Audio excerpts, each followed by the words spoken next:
promises, but the promises put fire in your soul.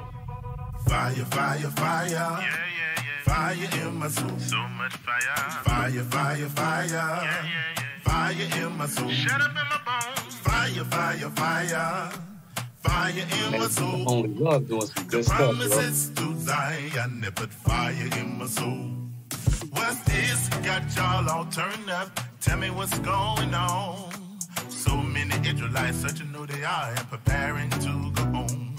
Wait a minute, I thought this was home, but you speak of another place. We in the land of our enemies in captivity, but the gathering is taking place. Fire, fire, fire, fire. Yeah, yeah, yeah. Fire in my soul. So much fire. Fire, fire, fire. Yeah, yeah, yeah. Fire in my soul. Shut up in my bones. Fire, fire, fire. Fire in my soul. The promises to Zion, they put fire in my soul. Ever since I woke up and finding what belongs to me, I want my crown and my robe like the saints of old, my legacy and history. Wait a minute, I thought you were the children of slaves, but you're telling me you're kings and queens.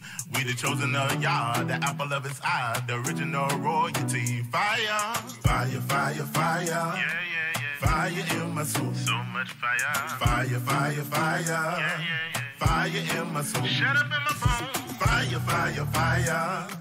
Fire in my soul. The promises to Zion, they put fire in my soul.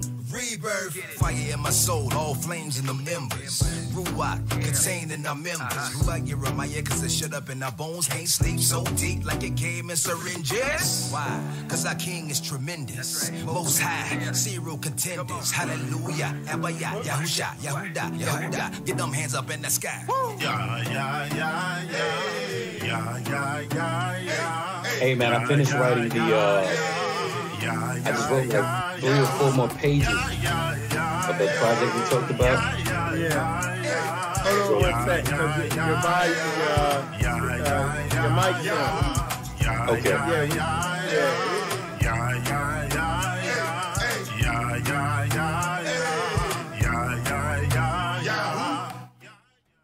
Shalom, y'all. Shalom, y'all. Shalom. It's your boy Michael Israel. As you can see, I'm here with my man Dawid Yahudah. We're going to be getting started here in a second. In the meantime, just enjoy the music, and then we're going to chop it up with Dawid Yahudah here in a second. So just stand by.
All right, shalom, y'all, shalom, y'all, shalom. It's your boy Michael Israel here. You watching Spiritual Combat, and as you can see, I'm here with my man Dawid Yahudah. Shalom, brother.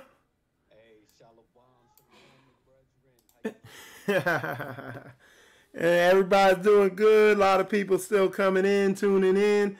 And Brother Dawid Yahudah, he also goes by his original name, Haji Go Lightly, and that is his original family name, right?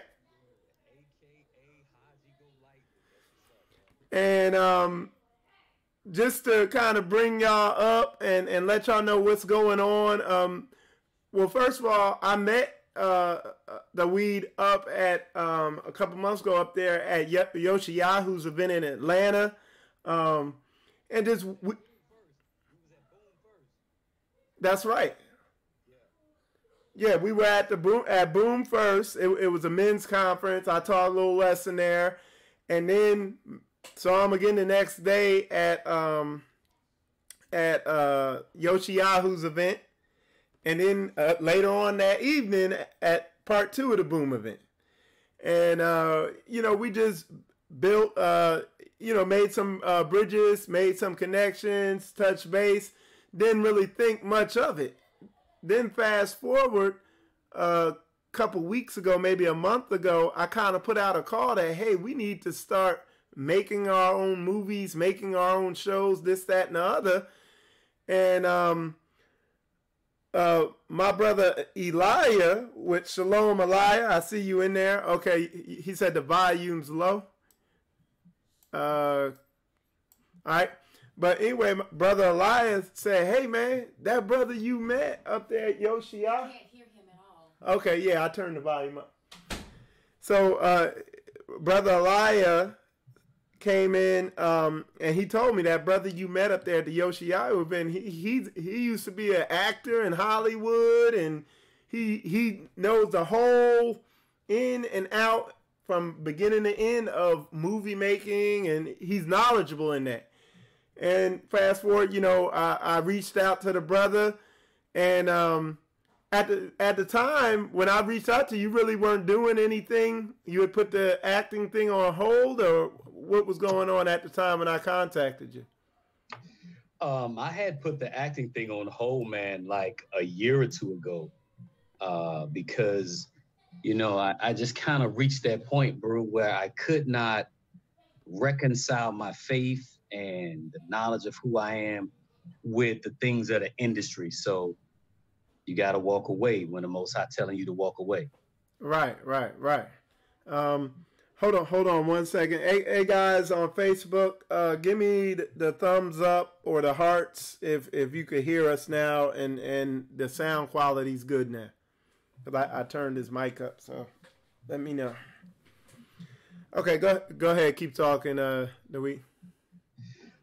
Yeah, so it was just a matter of, man, once a brother came to the truth, man, I tried to dibble and dabble. I figured that there was a lot of ways that I could navigate in the industry.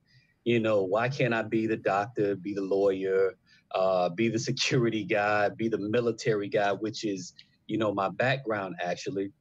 But the way that, I'm not even going to say the enemy, but the way that it was orchestrated, that wouldn't be my story. It was always like I had to tell my agent, me and her had, some pretty heavy conversations where it was certain things that I just refused to do. I'm not going to be a pimp. I'm not going to be the dude standing on the corner slanging crack. I'm not going to be anything that I don't value or I can't allow my daughter or my sons to see. And real quick, I want y'all to know, like, let me show y'all some of his work and what he's done, so y'all know this ain't no, he did a selfie video and put it on YouTube and got popular type dude. This brother was deep in Hollywood, in LA. Like you say, he knew Denzel on a personal level. He knew a lot of big name actors. And what I'm gonna show y'all some pictures. Now, this is one of the movies he worked on right here. And this is on his old website, One Line Films. You could go to it. Which we getting ready to get back popping. Ain't that right? That's right. On the Hebrew level. Hint, Right? hint. Doing it for the Most High now. This is him on BET. He was on BET. Okay. If you just type in his name, Haji Go Lightly, that's him right there. He's been in Tyler Perry movies. Now I don't like, I ain't gonna get into Tyler Perry or nothing like that, but I just don't really get into his stuff. But I guess one of them is Daddy's Little Girl. I don't know what Motives 2 is, Slip, Implosion, that's your movie. 3 can play that game. So this brother was inside there. And, he called me this evening because he was complimenting me and my wife on that, on the show we did earlier. And we just got to talking about this, and it just clicked. It was like, brother, you need to come on the show. I'm like, this conversation we're having is too good. I'm like, folks need to hear this stuff.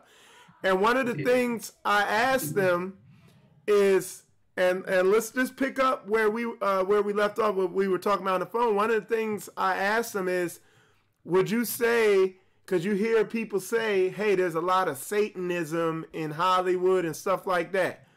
What would you say you saw in there? Would you say there's satanic activity and stuff like that? I would agree 100% that it is, when you understand it from the scriptural perspective, it's only Torah and it's the enemy. There's no middle ground. There's no gray area. So when you're looking at things and participating in things, one of my elders, shout out to, my elder Daniel Solomon, he always says that if the enemy can get you to be entertained by sin, he got you. So a lot of things that they were asking me to do that I was participating in was of a sinful nature. So I had to look at that objectively and align that with Torah and with the life of the Messiah. And then decide, you got to make a decision. It's either this or that.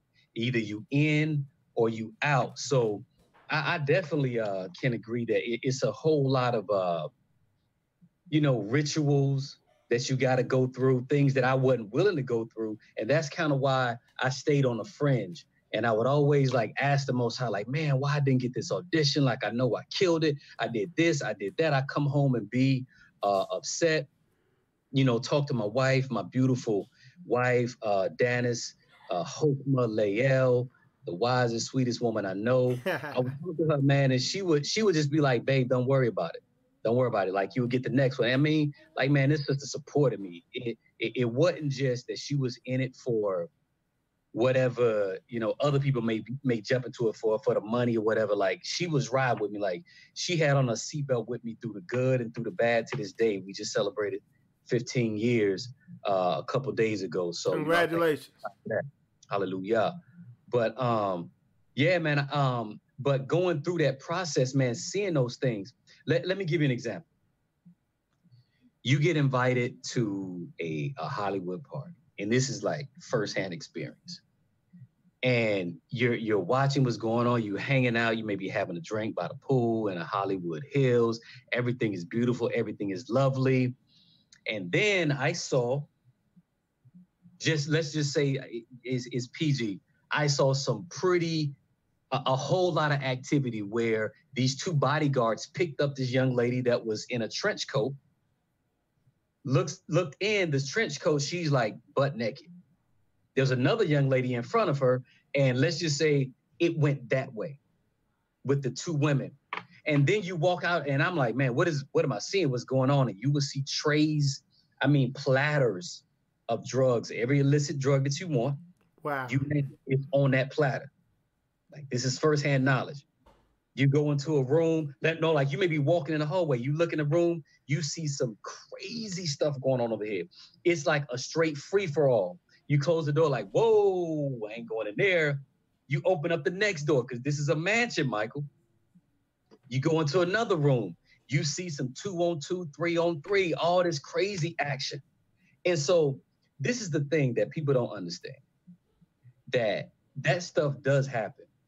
But here's the problem. If you go in that room, they got you. You get the part. Well, this ain't even a part. This is just to hang out. This is just to get into the clique.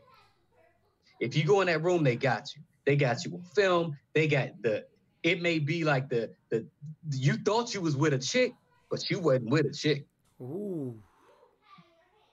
Yeah, so it's that kind of party. So, man, the spirit, like when I would pray, and like, man, I'll tell you this, the Ruach or the spirit would always tell me it's a blessing in being obscure. It's a blessing in being obscure that you've been hidden for such a time as this. And I know that some of our people, they may be some of those hidden ones, some of the outcasts that did not get what they thought they should get out of life based on their investment, but it was because the Most High had a greater plan. And I can relate to your story because for me, I went all the way down a whole bunch of paths only to come all the way back down that path. And I was like, what was the point of going all the way down that path in my life? And then only to find out now it's all beginning to come together, you know? So talk about what we were talking about of how, what you were beginning to tell me about how it's like a process to moving up and getting into that inner crowd. Yeah, you know, that was some of the processes you have to, you know, you meet people, you have a conversation, and sometimes, you know, they want to see what level you on, what you're willing to do, what you're willing to participate in. And, you know, I had a good friend of mine. He was Denzel's boxing coach. I mean, his name was Terry Claiborne. Everybody knew Terry. Everybody knows Terry in the industry. So I got a chance to like hang out with him and to meet a lot of people. But when you go into the auditions, like you have these moments to where like they'll ask you maybe, can you go a little bit further? Like, can you take off your shirt? Can you, I just leave it at that. Can you, how far are you willing to go to get that part? Wow. So, the whole casting couch phenomenon is real. I've been propositioned several times. And it didn't go good. Wow. So there's straight up, there's a lot of homosexuality out there. Well, yeah, absolutely. But this is the thing. It's almost like, how bros that have been to prison. Mm-hmm. They look at it like if you may have been with another man and you was the dominant person, then you not a homosexual. Wow. They don't look at it like that. Like they took somebody's manhood versus having a manhood taken. So it's a lot of that. But man, I thank the Most High, man, that I left intact. Can't nobody say nothing about me. So just what it is, bro. Now, what would you say? Tyler Perry. A lot of people say he's suspect. What would you say? Man, I would say that I've seen a whole lot of activity that I wouldn't be cool with as a man of Zion. Okay. That I would say. I ain't gonna burn bread on nobody. I hear you. I saw a lot. I saw a lot, and it's just stuff that's not for me.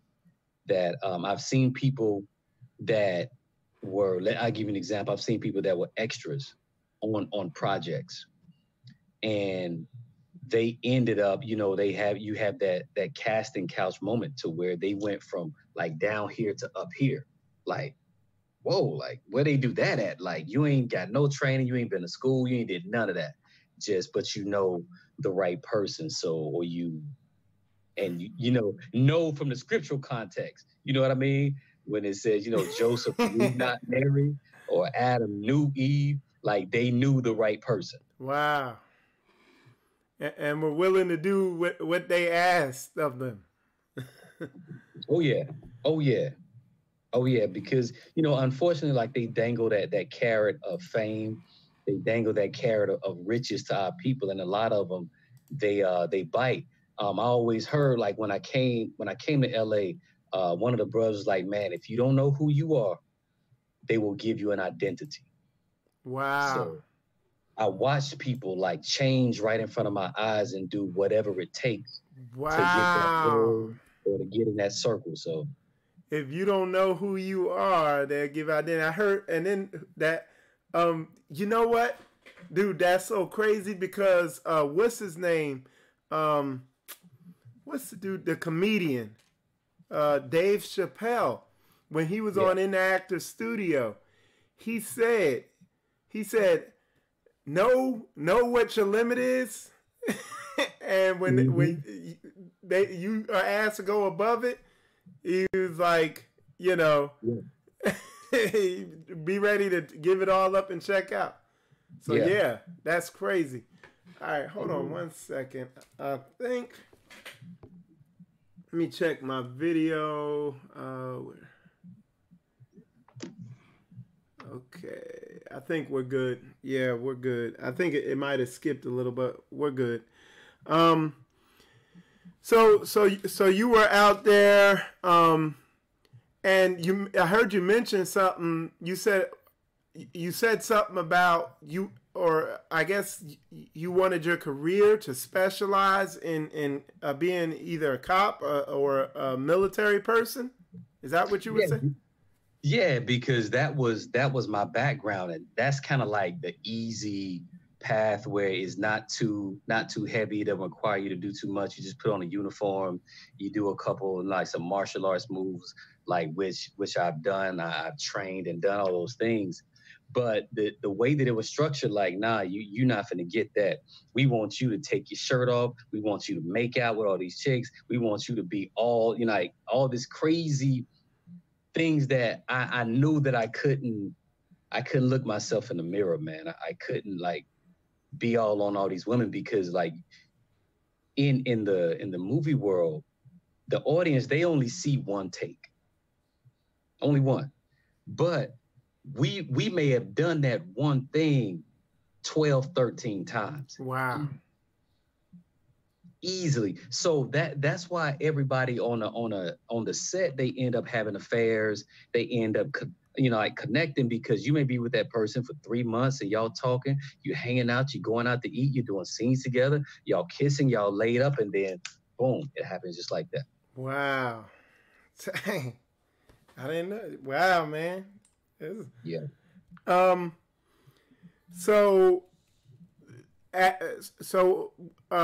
did you? So you came into the truth while you were in LA? No. I had I left LA. Like I've had a love-hate relationship with the industry for a while. I was in it, then I leave it, come back, leave it again. But I finally left LA because my wife, she was out there with me, and her mom, the Most High bless her soul, she was really sick with leukemia, and my wife was going back and forth between LA and Atlanta, and I wasn't getting a whole lot of traction either.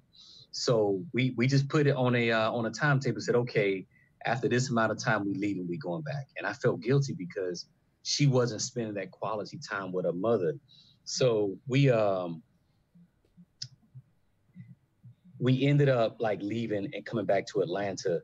And when I came back to Atlanta, I had a good friend of mine, Twinkie Bird. She's a great casting director. Love that sister to this day. We still talk. She called me and asked me to put myself on tape for this film called Stomp the Yard. And I did that. And then that just started things back over again. Stomp the Yard, is that the fraternity thing? Movie? Yeah. So you're in that? Yeah. Okay. Yeah. Man. Yeah, I was in when we came back to ATL, did that, and then that just kind of jump-started the career again. And it was just, you know, a roller coaster ride from there even more. And talk about, because when I was talking to you on the phone earlier, talk about the quality or the character of the people that you would meet in LA. Well, I think that, you know, you don't want to make blanket indictments. Well, yeah, honestly. But, you know, a lot of what you've heard is true. Before I moved out there, my wife and we had broke up, because I was being a knucklehead. She wasn't my wife then; she was just my girlfriend. And I'm out there, I'm living my life, doing what people do, like when you in that industry. But I found that it was a really like empty exchanges. Like you try to have a really rooted conversation, but it was just no substance there. Like you pretty, but that's where it stops. So it's just like, just be quiet. Just let me look at you. Be quiet. And so after a while, I said, you know what, man, I want my girl back. So I had to fight to get my girlfriend, now wife, back. And she hit me she's like, okay, well, we can get back together. I think that you sincere, but I'm not coming to LA to be your girlfriend. I was like, what? What you mean? Like, okay, well, okay, I put a ring on it. She like, no. Ain't no fiancés either. Now we gonna get married. We gonna have a date and all that. She said you wifing this thing up. It was that moment. Like, how bad do you want it? Right. But I knew she was a good girl. I knew that that she would support me and stay down like she has to this day. So I proposed, and like I said, 15 years later, we still rocking. So when you after you did Stomp the Yard and you went back to LA and you had married her, you were already in the truth and knew you were Hebrew? Oh no, bro. But I did Stomp the Yard here in Atlanta, and then because the film industry, a lot of that moved to Atlanta. Oh. Atlanta is huge. Just like they do more films in Atlanta than LA now, I think. Wow. Like, oh yeah, all that Avengers, House of Cards, the Walking Dead. I did 24 Legacy. I think that was the last project that I did. I had a recurring role on 24 Legacy. I did that in Atlanta. But yeah, they doing a whole lot of stuff in Atlanta, man. I didn't know that. Because I checked out a TV, so a lot of these movies and some of the actors, because you had a lot more pictures of actors on your page, but I was like, well, I'm not sure who some of these people are, but yeah. And I never was that dude that wanted to try to like take pictures with everybody I saw, and there's like, hey, what's up? Like, I know you, you know me. It was that kind of thing. I never took pictures to try to show everybody who I knew, or but that's what the industry is now. Like, if people don't see it, they don't believe it. But I don't need you to believe me. I'm good. Now, so you went back to LA, and after you got married, that's when you decided to finally call it quits? Well, no, I was in LA, called it quits. Well, I got married. Me and my wife, we got married out there, and we called it quits and came back to Atlanta. That's when things rebooted, and I pretty much just lived it and worked here in Atlanta. I was working as an actor in Atlanta while I was still, like, I had side hustles. I was working at the hospital. I was doing all that. Still couldn't like put all my eggs in one basket. But then we like that's, and here in Atlanta was where things came into fruition, where I came to the truth, and then I had to ultimately make a decision. So how'd you come into the truth? I came into the truth, bro, because one of the it was a sister that challenged me on some things, challenged me on the law, and I was like, what? Like, I grew up in church. I grew up like apostolic Pentecostal. Like, I went to 7 services during in a week.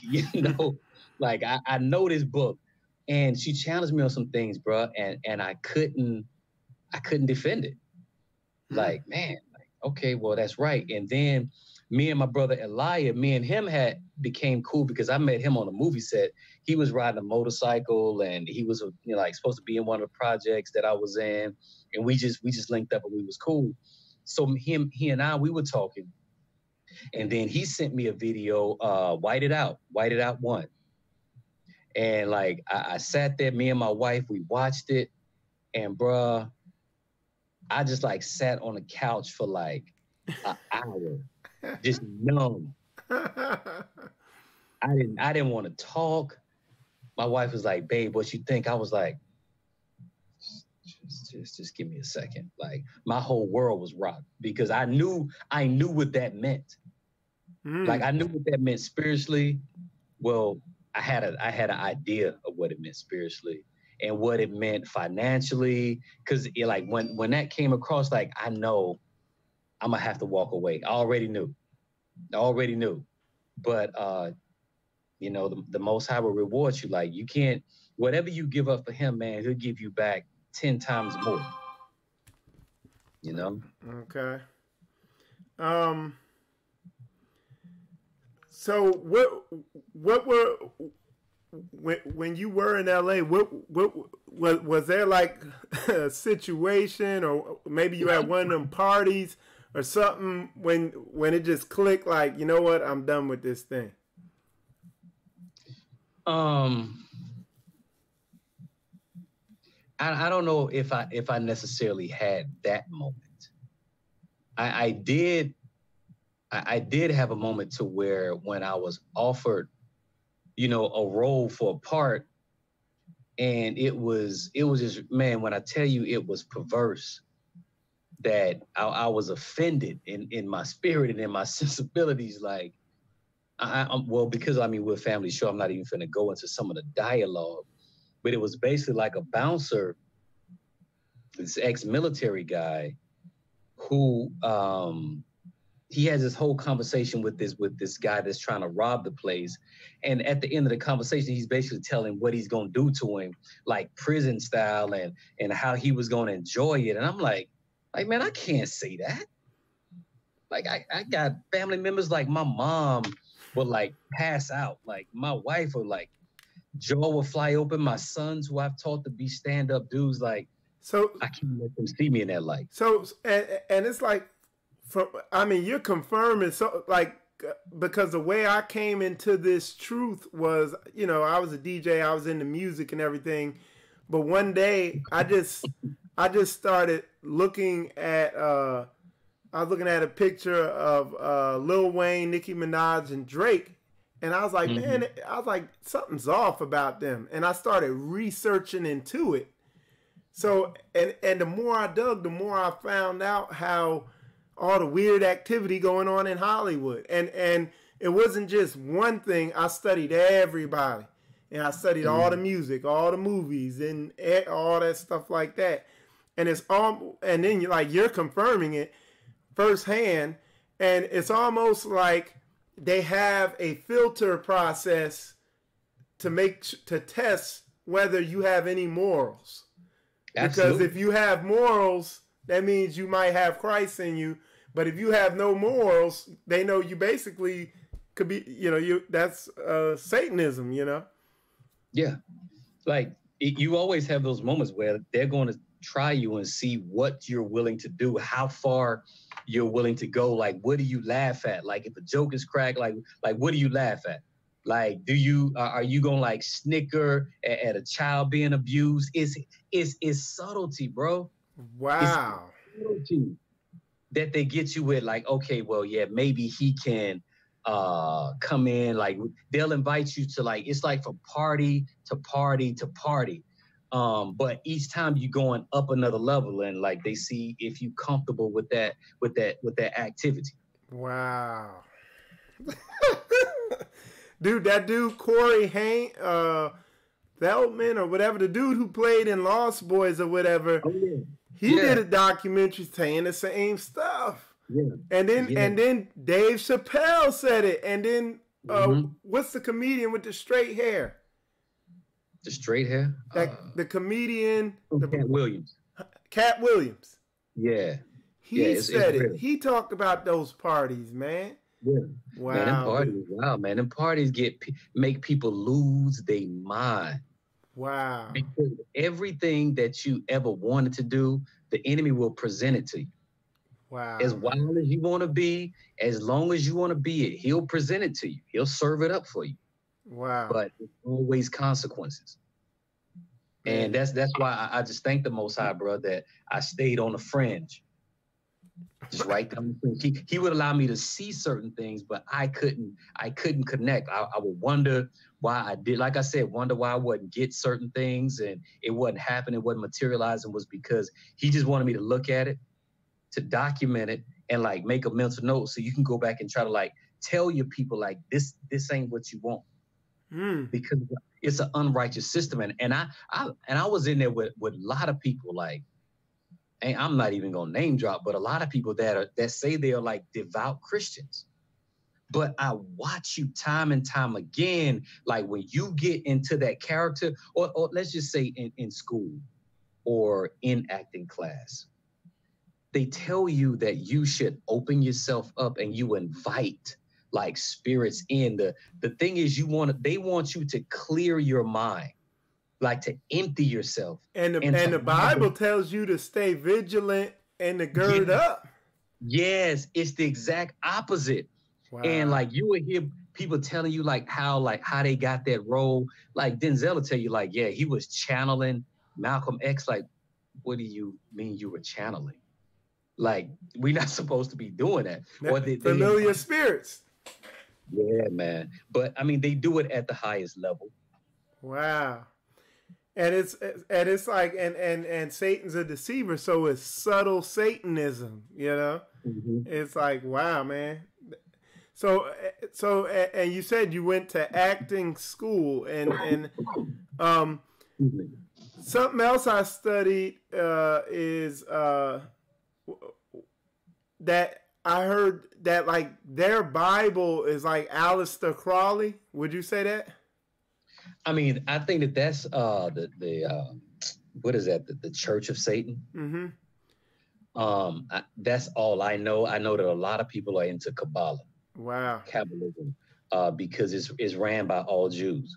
So that's like the mystical side, the arcane side of things that everybody don't know about, where they're performing rituals, they doing seances. Like my wife will tell you, like when we was out there, we stayed not too far from the Church of Scientology, and like I went because everybody would go to the Church of Scientology, and like in order to get in, like even in acting class, because I went to Stella Adler Acting Academy, and I went to like a lot of different personal acting coaching classes, and they would tell you like, no, you got to go to the Church of Scientology, and like everybody gets on that way.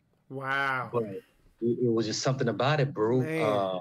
The Most High wouldn't allow me to do it, man. And it's like like a lot of people think it's just, well, how they get on? Oh, it's just good acting skills and perseverance. But what it is being willing to completely do anything. Yeah. It's not about talent. Talent has nothing to do with it. We see plenty actors that suck every day. Yeah. Like, man, he is horrible. Like, how did they get the job? I can't say how they got it because I wasn't there. But there's a lot to be said when you see someone that has like a meteoric rise. They had to know somebody, and that's not just like some people like, oh man, it sounds like you're hating. Like, man, I don't even want the game no more. I don't even want to be involved. I know what it takes from the inside. The one brother, like he goes a little further than what I would say. The brother on YouTube, Yash Kara. Yash Kara like breaks down a whole lot of stuff, man, from the industry, because he did it from the music side. And like, I never went in it from that perspective, but like, I've been to like a lot of big time musicians' cribs and like hung out, but yeah. So literally you, and the thing is, if you're not educated in the word, which you were raised in the word, you said, but if you're not educated in the word, what they literally have you doing is selling your soul or just losing your soul, your spirit, and putting on just cracking you wide open on a spiritual level. Yeah. Like I always had that biblical foundation. I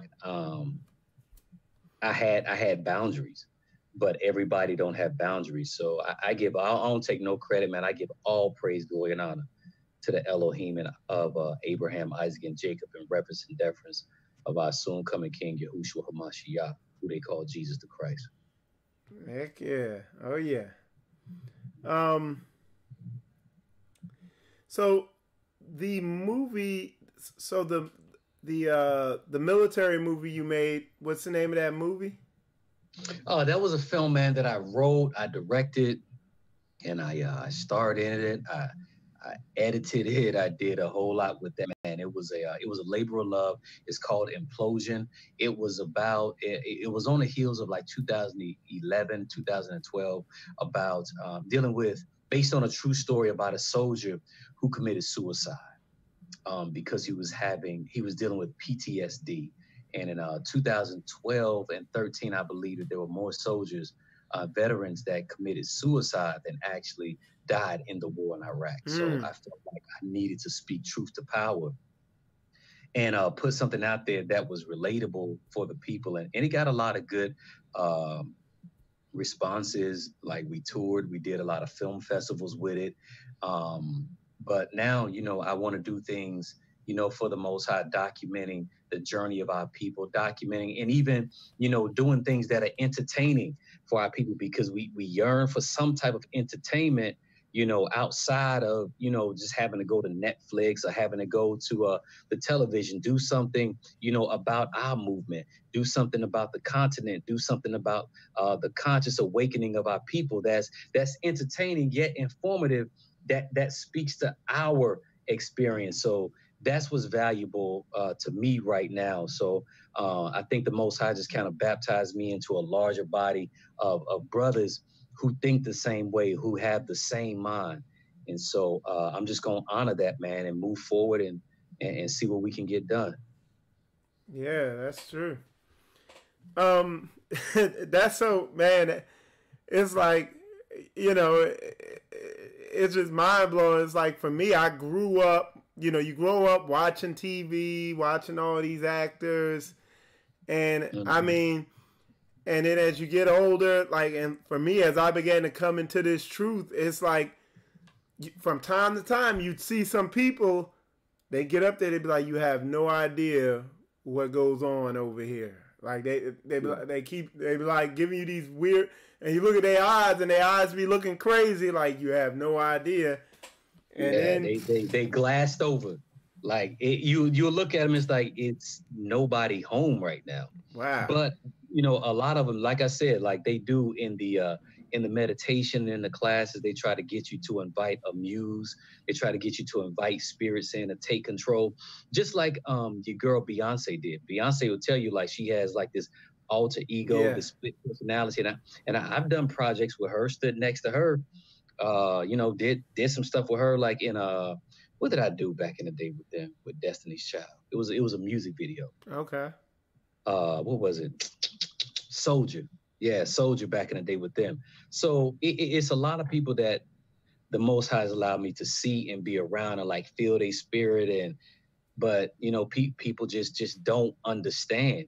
They just accept it like, it's just because of the talent versus what they've had to do to get to that point. Because I mean, we can look out there at the industry. There's plenty of other women that are just as beautiful as some of the people that are out front, and definitely got better pipes than some of them sisters, but they just kind of fall off into obscurity. But they're not willing to do, they're willing to work. Like you got, and Beyonce, she has work ethic. She's willing to work hard, but you got some people like Beyonce that's willing to do anything. And Mike, let me say this too, bro.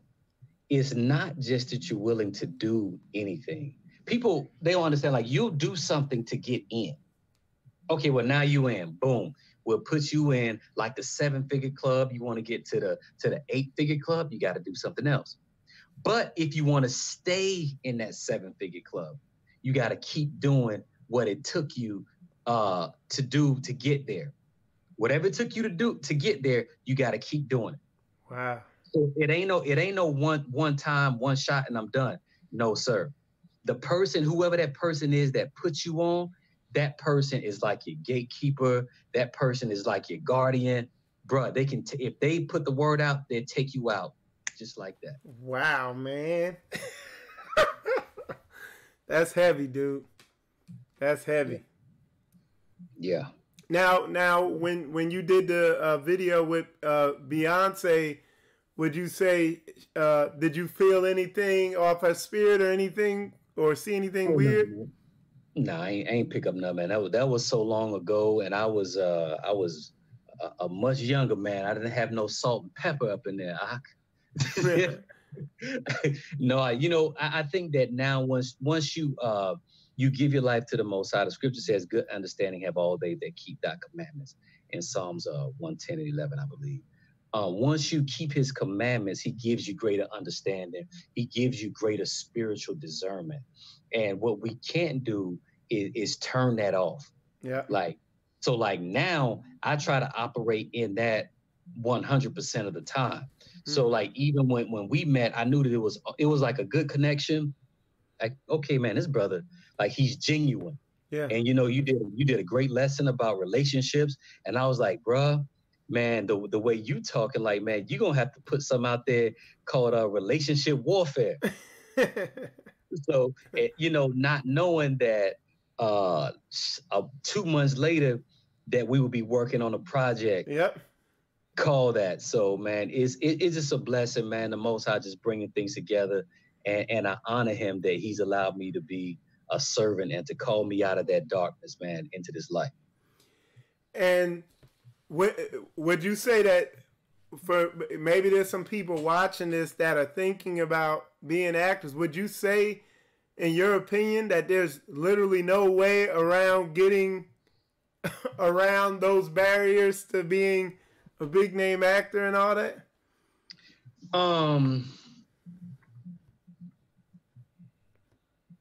You have to look at it, man. It's owned, operated, funded by the synagogue of Satan. Let's just put it out there. Revelations 2:9 and 3:9. Straight up. You're not going to do anything really on a major scale without their permission. So the only avenue that you really have is to go independent, is to do what you want to do, and not even try to go through them like what our brother Ron Dalton is doing. That's the only way, bro. I've seen some people say that, they want to bring light to the industry and they want to just like turn their people back to Jesus Christ. And it's like, man, bro, it's not happening. Wow. It's not happening because it's altogether corrupt. A corrupt tree can't bring forth good fruit. You have to leave that thing. You have to be set apart. So for me, my call was like that Revelations 18, where He says, come out of her. Come out, walk away. And man, my wife will tell you where we had to go through some things. We had to pass some tests because the Scripture says the trying of your faith worketh patience. Like, my faith had to be tried. We had to really pass some money tests. Like, when I walked away from that, like that impacted me. That wasn't without consequence. That meant that costed me something. And I look back, I'd do it all again for the Most High. But I would tell people, you really have to think about who you're doing it for. And are you sure that it's the Most High that calls you to do something versus you're going in your own strength and in your own power? Wow, man. So, y'all heard it here, man. Y'all better stop supporting some of the movies y'all been watching. Man. Yeah, man. Whenever later on when you get a chance, send me that brother name that you just mentioned. Yash Kara, yeah. Yeah, because I definitely would like to check that out. Like I said, because I came into this truth studying all that stuff, and the first thing I realized was like the music industry. Excuse me, because it's like that's the thing I always heard growing up.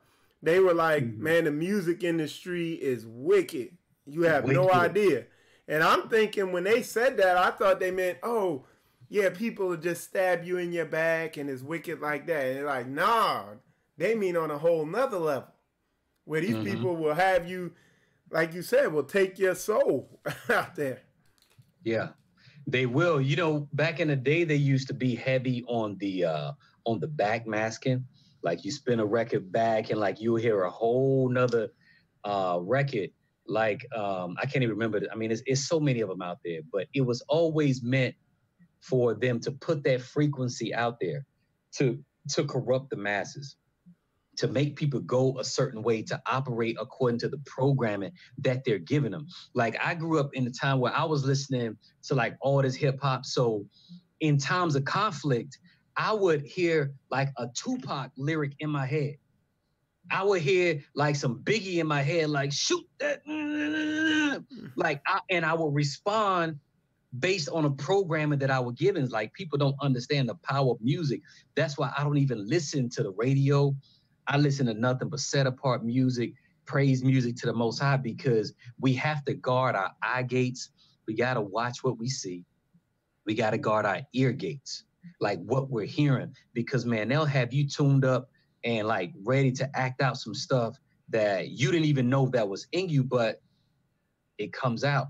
And even like that's why everything that we watch, man, like I was dealing with some things and the spirit hit me with, like, you can't lust for something that you don't see. And I was like, So like that sister that just walked by, like, don't look back. Don't see how her the assets are. Don't even look. So when I started doing that, like in Job, I think it's Job, help me, I think it's like Job 31, where he said, I make a covenant with my eyes. I made a covenant with my eyes to guard my eye gate. That way, the struggle is a little less, and I don't listen to certain things. That way, you know, and I'm not fighting on that plane either. Wow. So it's a lot of Hebrew music out there, man. My brothers, you know, them Fourth Tribe, Static Addicts, my brother Malachi Maccabee, Joshua Cullens, Tekoa Malachi. Yep. Man, it's so many brews. My brother Yakeem Maccabees. What's my Big Moshe? Yeah. You just had that, brother. I just have Big Moshe on here. Yeah. Yeah, man. When I tell you, I respect them brothers, man. I respect them brothers. Yeah, them some good brothers. Yeah. Yeah, one of the brothers in here comment, he said, he said, yeah, secular music makes it hard to get rid of these strongholds, and that's absolutely true. That's real. Let me see what y'all saying out here. Ecclesiastes. Oh, y'all got a whole bunch. It's just coming in here. Wow. We had my wife said Prince did it. Prince did what? So what'd you think of Prince? Because you hung with Prince. What'd you think of him? I ain't gonna put nothing on it. I didn't really hang with him. I've been to his house out in LA. I did a film. People don't know that Prince was a different dude. Like Prince he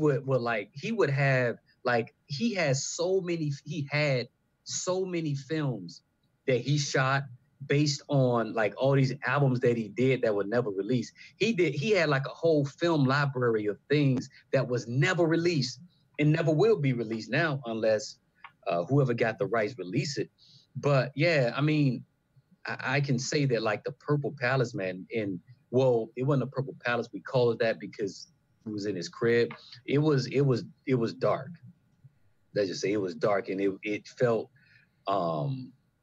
like oppressive. Like my spirit was off in that place. And when we shot it, it was like from 12 to like 5 in the morning. It was dark. It was rainy. It's like some Hitchcock type stuff going on. But you had to sign non-disclosures. You don't even know the name of the project. It was just for his own pleasure. Wow. Yeah, but he had money like that. Dang. So he just have you. Oh well, you could say you got non-disclosure. I mean, so you can't even talk about what the project was, really? It's like compartmentalized information. It's like the government. If you didn't have a need to know, you didn't know. You just go in, you got a part to play, you just play that part.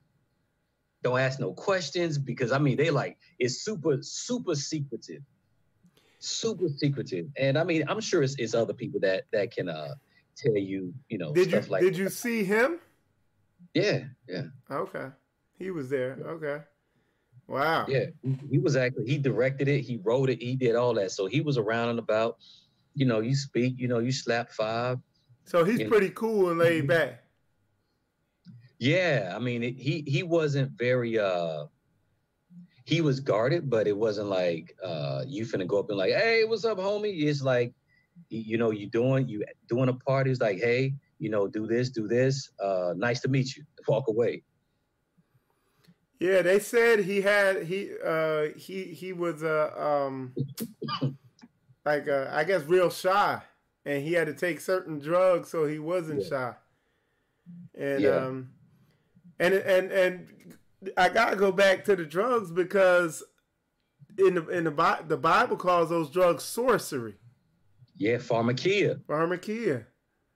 And it's like, so they're doing, and it's like people don't realize that they don't realize that they're doing like sorcery and magic and all the stuff in the Bible that says to abstain from. They're doing it out there, so, but it's, go ahead. But if you look at it, I would always ask myself, why is it that everybody's on drugs? Okay, so a lot of the people out there were on drugs. Yeah, or they get on drugs because that's the atmosphere. It's just this loose, hypersexual. Like, it's just, when they talk about free love, it's just free love. Like this, the women really loose with it. The guys really loose with it. Of course, they gonna take it. But a lot of people, man, they end up hooked on drugs because they have a problem with the things that they had to do. Wow. Everybody, they talk about the brothers who made it, like they always wear sunglasses because they sold their soul and they scared you might see through them. Like, it's all kind of stuff that. Wow. It's all kind of stuff because, as a Hebrew, like, we ain't scared to shake a brother's hand. And I look a brother in the eye and be like, hey, brother, like shalom. Like, I look at you. Yeah. But they like, when you shake some of them brothers' hands, they like this, like, wow. Hey, what's up, bro? How you doing? Because they scared because it's like a poker player. Like, every poker player has tells. They scared that they're going to tell on themselves. Man. Yeah. Dang. Now, yeah, that's just heavy. Because I was getting ready to ask you something else, but that one hit me. I was like, man. So, what I was going to say is just confirmation on what you're saying. Even John Travolta said, when I first went out there into the movie industry, he's like, I wasn't gay. He's like, but to get each role, I had to do stuff. And then by the time I got to this level, he was like, I liked it.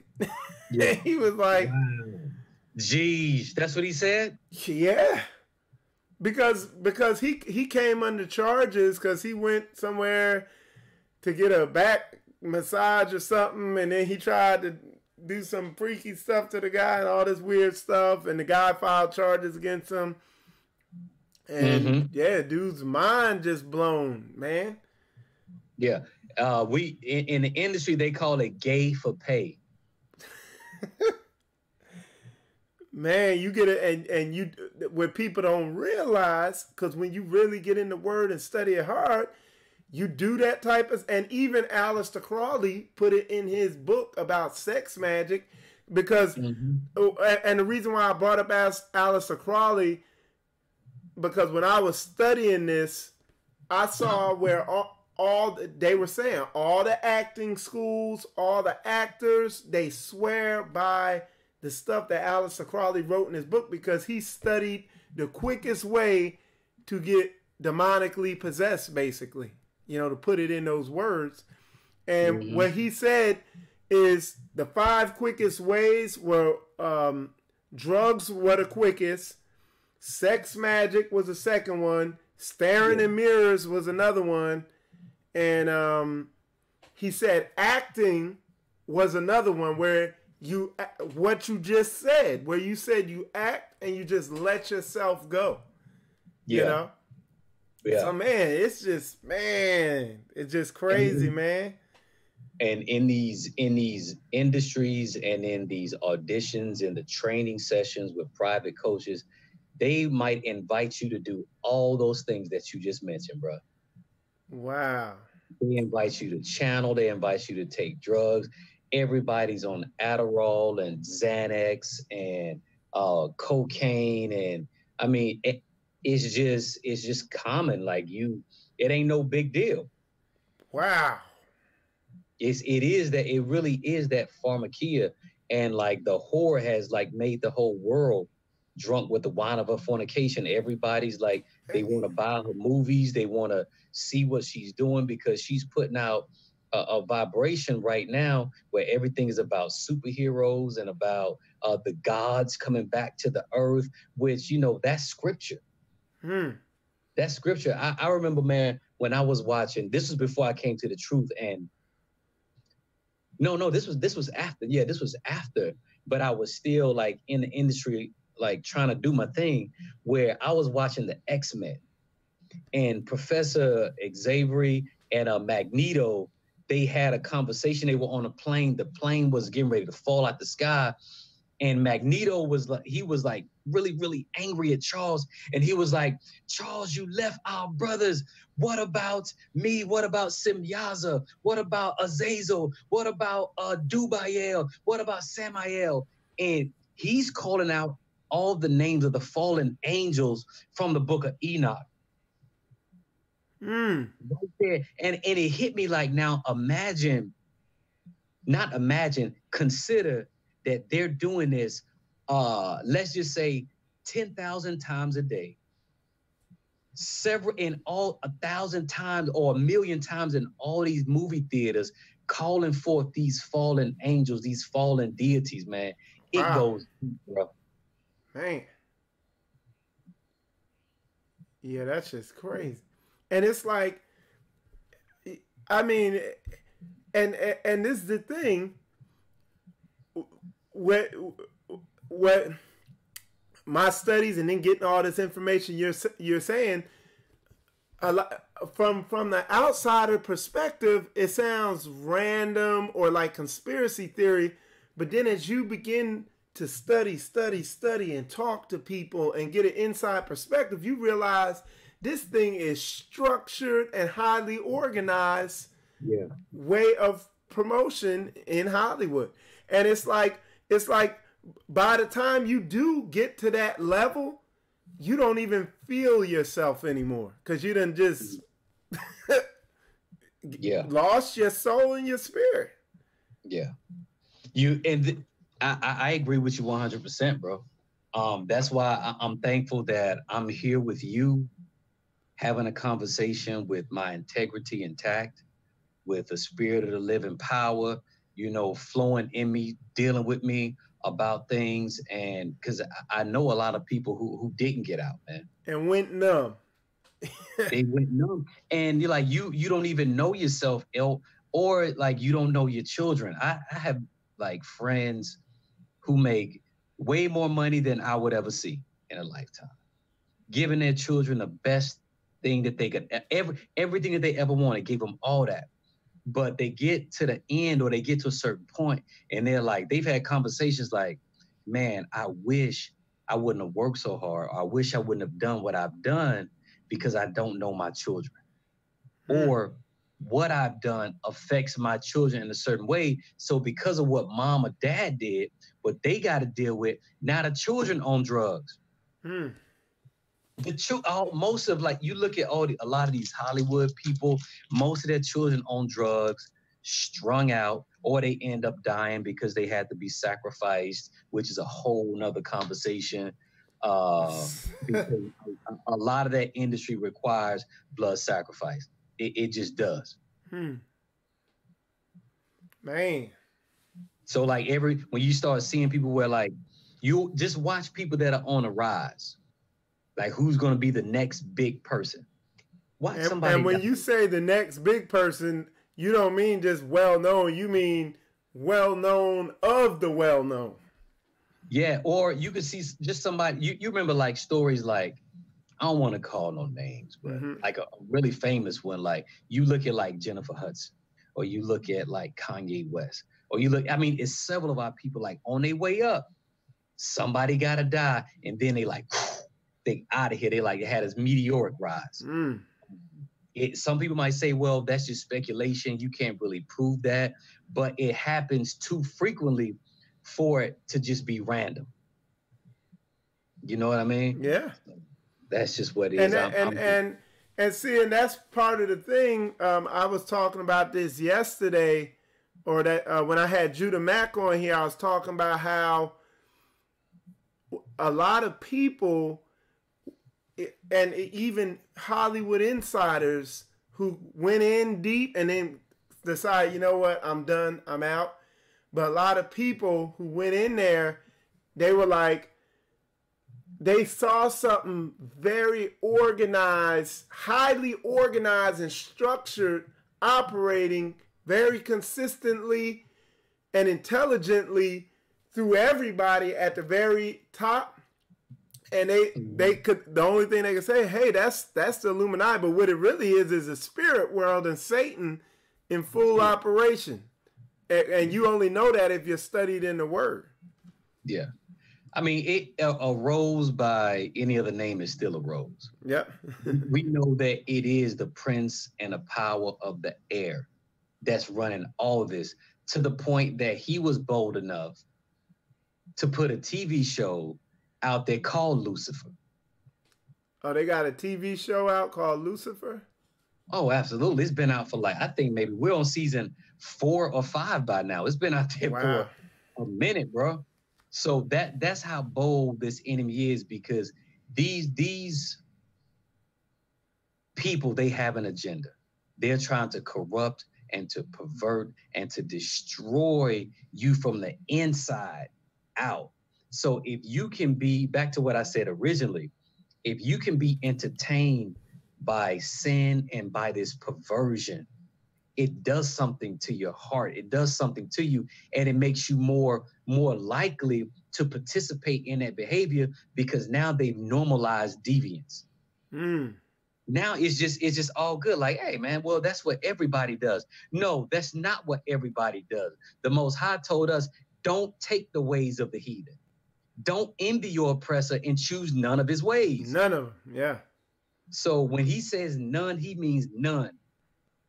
Don't take their drugs. Don't take their ritualistic sex. Don't take the way that they try to, they worship their God and try to bring that back to the Most High. You can't do none of that, man. Don't even take their political system. Nope. check, pull all the way out of it. Hey, and I mean, I've been saying this for a while. This next election gonna be brutal, man. People gonna be dying over this thing. This next one, because they got their finger on exactly how to manipulate everybody the best, you know. Yeah. But yeah, I'm not going for it, man, because democracy is not in the Bible. Nope. we had in Israel, we had a theocratic monarchy where we got a God who we listen to that gives us laws and commandments, and we had a king. Now, King David, King Solomon, Josiah, we had a lot of different kings, but for us, we're going to have Hamashiach, Yahushua. He's going to be our king. So democracy ain't in the Bible. But let me ask you this, Michael. And I had somebody this the other day, and they was like, whoa. I said, brother, if democracy was a solution that was going to liberate our people, why is our enemy and our oppressor pushing democracy across the globe right now? If that was really going to liberate our people, would he be using that as a strategy to try to get other people to switch to it? Yeah. For real. Yeah. That's like the devil trying to get you to keep the Sabbath. If like you see what I'm saying? Yeah. Like he would never try to get you to keep the Sabbath. Why? Because that brings you back into the covenant. He would never teach you to not, or he would never teach you to keep the commandments. Why? Because that's against the Most High. Yeah. So them out there, it's very telling that they're pushing democracy across the globe as a vehicle of success for our people, and nobody's picking up on it. Like, maybe that ain't it. Wow. That's crazy. Yeah. So I try not to go. I try not to go too far. I try not to go too far. I'm still dying. Well, because I reached out to if you heard Beyonce, her drummer. Did you see that? Her drummer came out and said she had to like break off from Beyonce because she's heavily into super heavy into witchcraft. And I watched she's a runner, which and I watched the interview that she did with I think somebody from the Daily Sun or something. And if you listen to what this lady said, and you weren't studied in the word, you might think she was crazy. But when you studied in the word, a lot of people don't understand what witchcraft is. You know, witchcraft is more close. You know what I'm saying? Because it's not Disney magic. It's just a lot of stuff to mess your brain up. You know what I'm saying? It is. Well, but you know, in Samuel, it says that all rebellion is as the sin of witchcraft. That's good. You're going in another direction to try to get power. If you want power, all you got to do is connect to the source, to our Elohim. That literally means like our power, our force. Right. So if that's what you want, he's saying don't seek it any other way. And what they're doing in Hollywood is seeking it the perfect opposite way of Torah. Mm-hmm. Like almost perfectly opposite. Yeah. I mean, yeah, well, that's how the industry works. It works on opposites. You know, they call darkness light, up and down, you know, yin and yang. You start getting to like all the Masonic stuff, like the checkerboard floors, the Baphomet, as it is above, so it is beneath. They're trying to replicate because Hallel, or who they call Satan, he's not a creator. He can't create anything. Only the Most High can do that. But he's a counterfeiter. So he's going to counterfeit and corrupt and pervert whatever the Most High is given. Somebody put in here, I was a horror, somebody wrote here, I was a horror movie nut. Vampires was my thing, but the enemy pulled the sensual card. True Blood on HBO, Twilight, Underworld, etc. Vampires having sex with werewolves, all the perversion. Dang, they got some crazy stuff on there. Perversion and sensuality in horror. That was Sister Hicks putting that. Let me ask you this, and this is something we didn't talk. How did you get into acting? I should have asked you that at the beginning. Well, you know, I always kind of wanted to do it, but it's I got into acting because I was modeling.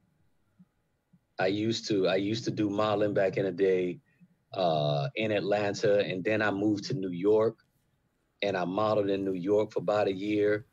But then I had another moment. You talk about a real moment where I had just had a hot little photo shoot. I was with this agency called NMK, Needham, Metz, and Kowal. So that lets you know who was running the spot, right? I had just did a photo shoot, and I take my book. It's called, like, we have like tear sheets, and you have like editorial stuff that you take to your agent. I took to him and I said, "Hey man, you know, look at these pictures. Just did a hot little photo shoot."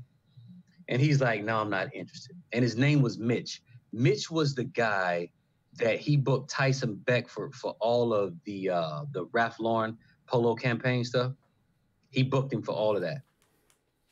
I said, Mitch, look at my book. He's like, nah, I'm good. I don't want to see it, Haji. And so I had to like ask it like 2 or 3 times, like, Mitch, look at my book. He said, are you naked? Oh. I said, no, bro, don't try to play me like that, bro. You know I ain't naked. But I said, you know what? Please, man, just look at the book. I think I'm that next dude. I think I got next. He's like, all right, Haji, fine. He like takes my book and he like looks through stuff. He's like, boom, that's nice. That's nice. Nice pig. Yeah, that's good. Here you go. I said, Mitch, that's it? He said, Haji, I'm gonna be frank with you. He says, you're a handsome dude. You're very photogenic, but if you want to get ahead, you got to sleep around, quote, unquote. Now, we ain't talking about the hot little models, Michael. That ain't what we talking about. This is my personal experience. Like, this is what he told me. If you want to get ahead, you got to sleep around. And I said, that's a deal breaker. Wow. That ain't happening. So after that, man, I left New York because I was living in Harlem in 2001. I left New York September 8th, 2011. No, 2001. Right, September 8th, 2001, right before the Twin Towers fell. And it was crazy because it was on my heart where, like, I wasn't even praying like I should pray. But the Most High put it in my spirit so heavy, like, you need to get out the city.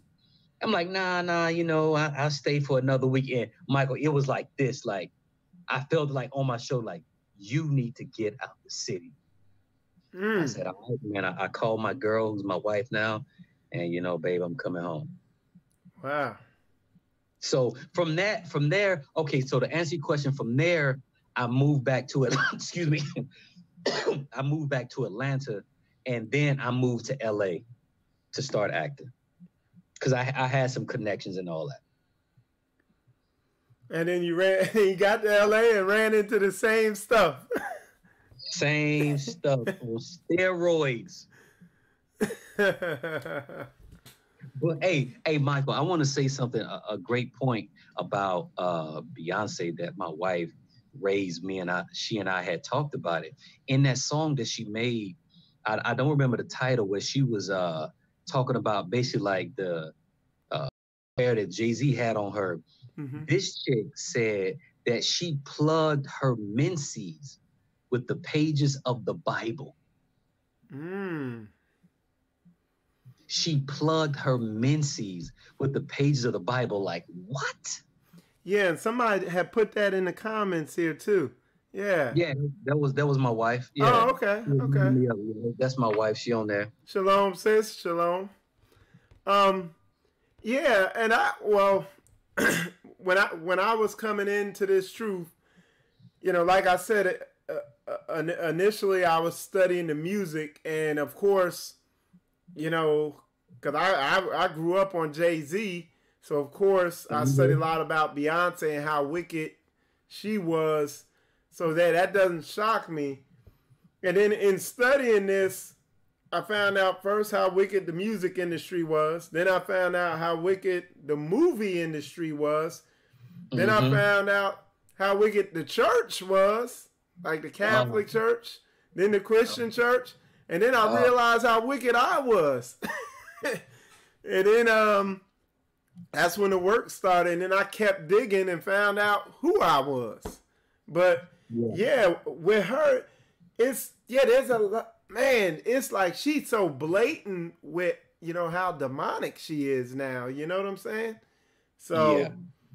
Where I think that, Michael, as the children of Zion continue to wake up more and more, that it has to be a little more intentional. It has to be in your face. Yep. Yeah. Excuse, I want to plug in my phone, bro. That's why I'm moving around. Yeah. Well, we're about to wrap this up. Because, I mean, this was heavy, though, man. This is some good information. Because you see, I mean, it's like, man, it's like, because I studied this a lot, and it's not, and the reason I studied it a lot is because the way I study is, I studied so many different sources that it begins to paint a clear picture. And you painted it even clearer. You linked up certain things that I had heard and seen and made it a very clear picture of exactly how it operates out there.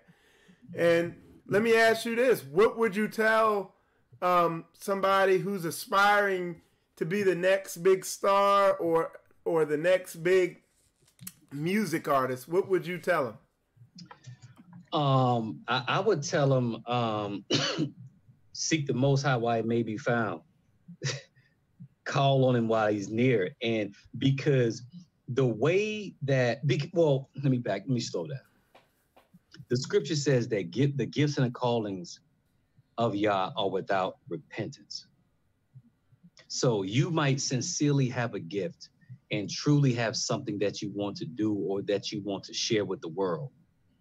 But if you're not doing that for the Most High, ultimately it's vain, and you could find yourself in a bad place trying to take it to people who don't represent him, don't love him, and just want to corrupt his creation. So I would say try to find other like-minded individuals and where you can use your gift and share it to give glory back to the Most High, to uplift his people versus, singing about sin and singing about what you want to do to people. Like it's just too much, brother.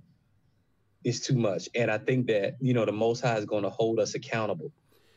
Man, and I know I keep jumping back and forth stuff. It's just hitting me again, but it's like literally these people, and it's coming, because I stopped studying this once I realized that I was a Hebrew. I started getting into that, but I remember one of the things I found is like, because I listened to some of these people talk, and they literally believe that, like, they passionately believe that when you like completely, whatever you want to call that, where you break yourself open, where you just like go all into drugs and any type of sex and just completely open yourself up, like they in their mind, they know that's the way to the ultimate top.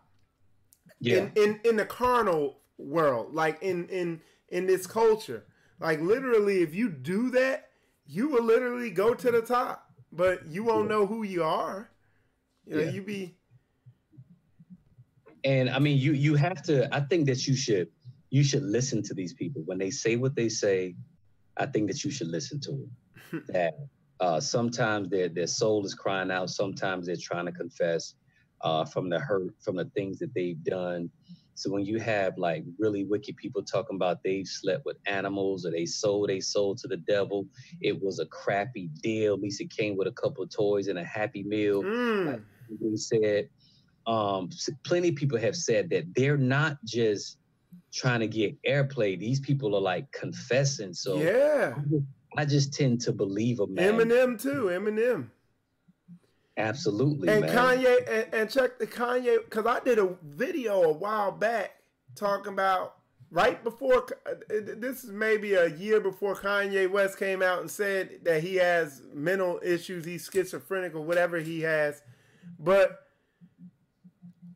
what I had seen is an interview from Kanye way back in the day, and then an interview with Kanye, a couple years ago. And you could see that he was off, Oh, yeah. And it's like, and this dude wanted it bad.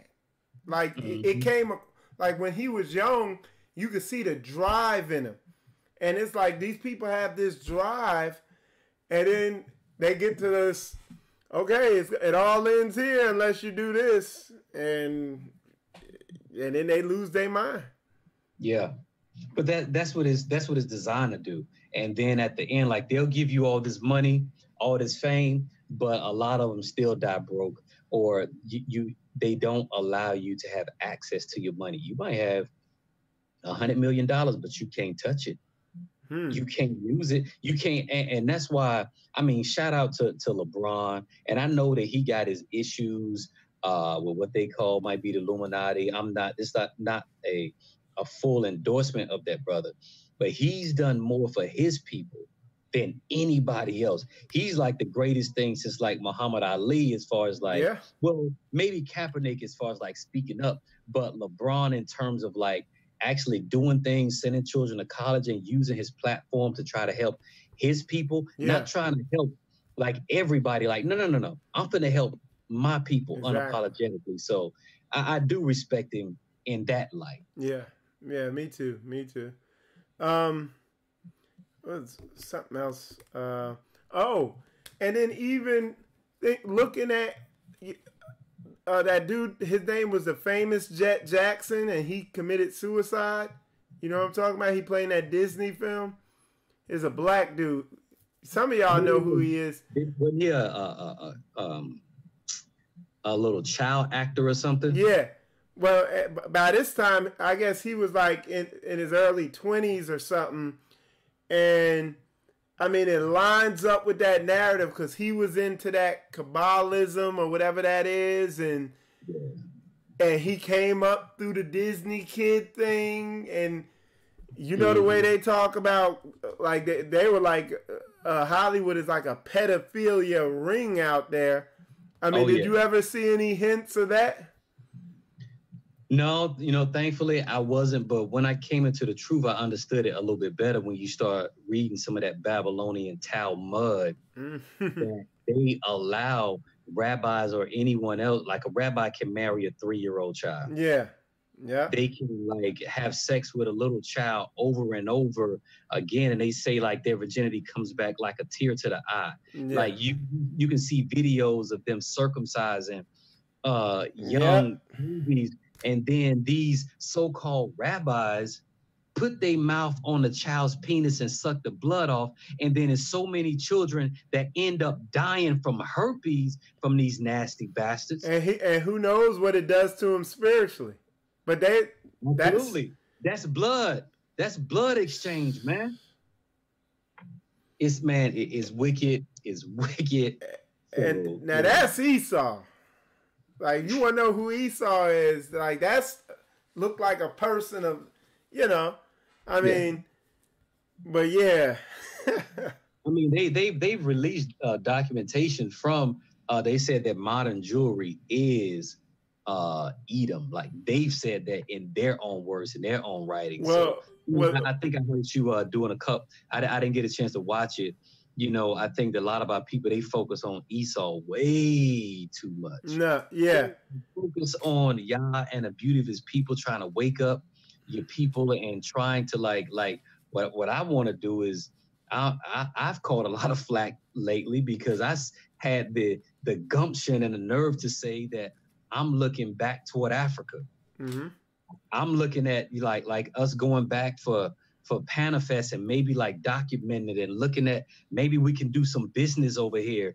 And like, man, people lost their mind, but that's neither here nor there, man. All praise to the Most High. My shoulders are broad. I can handle it. And I'm gonna be doing a show on that here soon. Matter of fact, I'm gonna be talking to Dr. Mumbi tomorrow. Word, hallelujah. Yeah. So we're gonna work on be coming on the show soon, and she also wants to know about the PanFest thing and all that. So a lot of stuff is working together. I know, and like you said, with the whole year of the return and all that, a lot of people, I know some people raise, they question.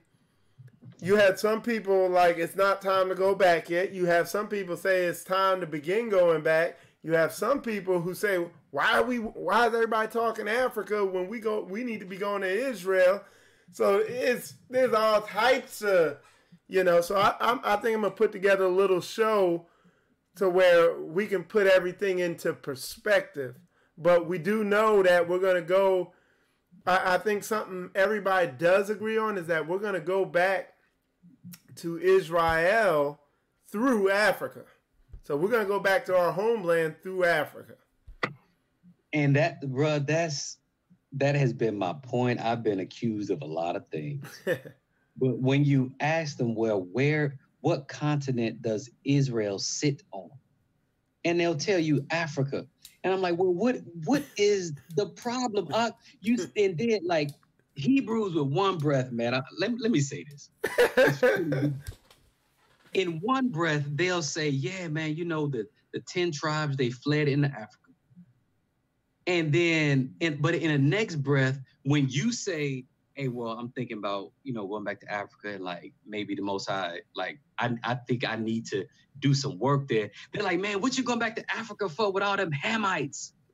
Like, like these people, they have oral tradition and culture that connects back directly to our ancestry, even more than you do. Yep. How are you gonna say that they not the people, right, or that we shouldn't try to connect with them? And I've never told anybody to like go back. I just want to go for a visit, man. Yeah.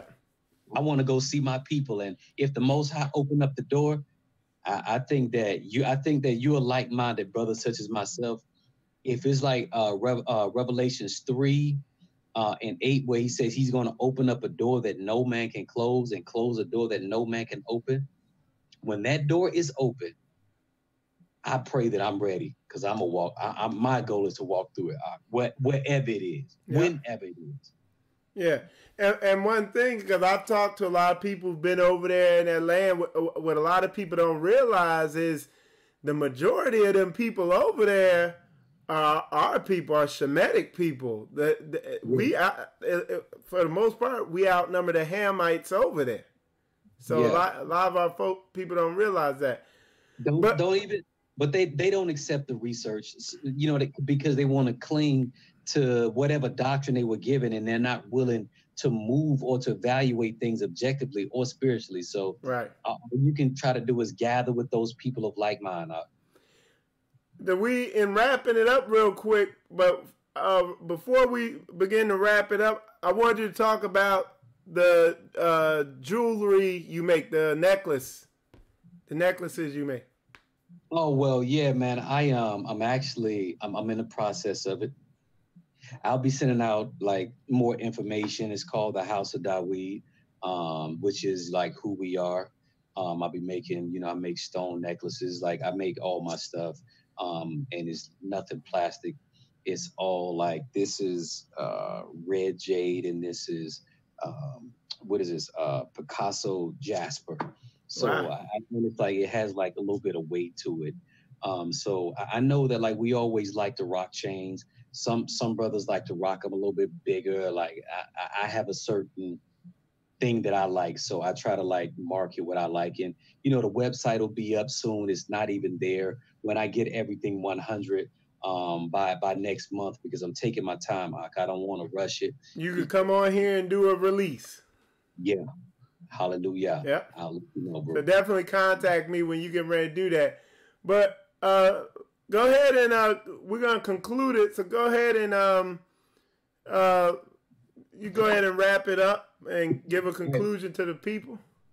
All right, man. Well, all praise, glory, and honor to our Abba Yah, and you know, in reverence and deference of Yahushua Hamashiach, our King.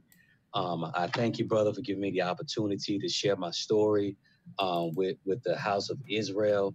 I pray that they were edified. I pray that the Most High was glorified, because everybody got a testimony. We all left something for him, and it's not a small thing. And as we begin to share more and more of our testimonies, it'll be somebody that you may be able to encourage who may be going through the exact same thing, because no man is an island.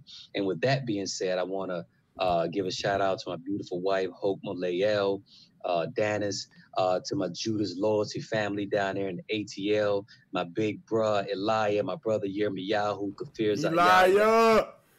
Yeah, I got two Yakanans, my brother Kenya, my brother man, it's so many brews down there that just like support a brother, my brother, Kefani, Yamar, all y'all brews, man. The Most High bless y'all.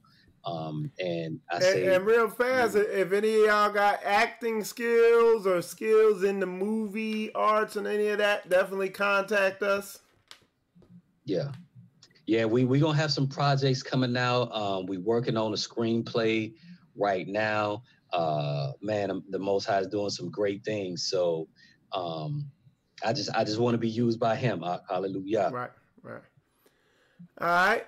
So yeah, y'all, that was I knew when I was talking to brother Dawid on the phone, I knew it was gonna be a good interview.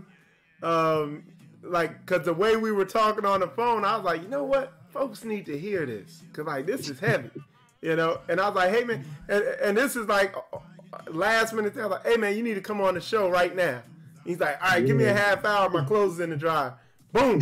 And we made it happen, man. That's how sometimes you just got to shake and move with the spirit like that.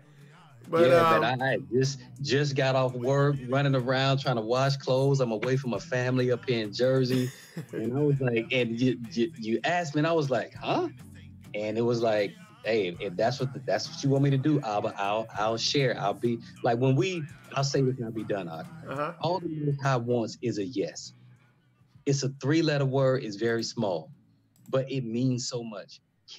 When he wants to use you, will you say yes? Will you have discipline? Yes. Will you honor me, praise me, and worship me? Yes. That's all he wants, bro. That's it. Will you keep the commandments? Yes. Yes. Keep that Torah. All praises to Most High in Christ. All right. So with that said, I'm Brother Michael Israel. You watching Spiritual Combat. My man, Dawid Yahudah. And with that said, y'all, I'm going to take it out with my favorite song, Fire in My Soul. Shalom, y'all. Fire, fire. Fire in my soul. So much fire. Fire, fire, fire. Fire in my soul. Shut up in my bones. Fire, fire, fire. Hey, bro, we good? Fire in my soul. The promises to Zion. All right, man. The Most High bless you, bro. Shalom. What's this? Got y'all all turned up. Tell me what's going on. So many Israelites searching who they are and preparing to go home. Wait a minute, I thought this was home, but you speak of another place. We in the land of our enemies in captivity, but the gathering is taking place. Fire, fire, fire, fire. Yeah. Fire in my soul. So much fire. Fire, fire, fire. Yeah. Fire in my soul. Shut up in my bones. Fire, fire, fire. Fire in my soul. The promises to Zion, they put fire in my soul. Ever since I woke up and finding what belongs to me, I want my crown and my robe like the saints of old, my legacy and history. Wait a minute, I thought you were the children of slaves, but you're telling me you're kings and queens. We the chosen of Yah, the apple of his eye, the original royalty. Fire, fire, fire, fire. Yeah. Fire in my soul. So much fire. Fire, fire, fire. Yeah. Fire in my soul. Shut up in my bones. Fire, fire, fire. Fire in my soul. The promises to Zion, they put fire in my soul.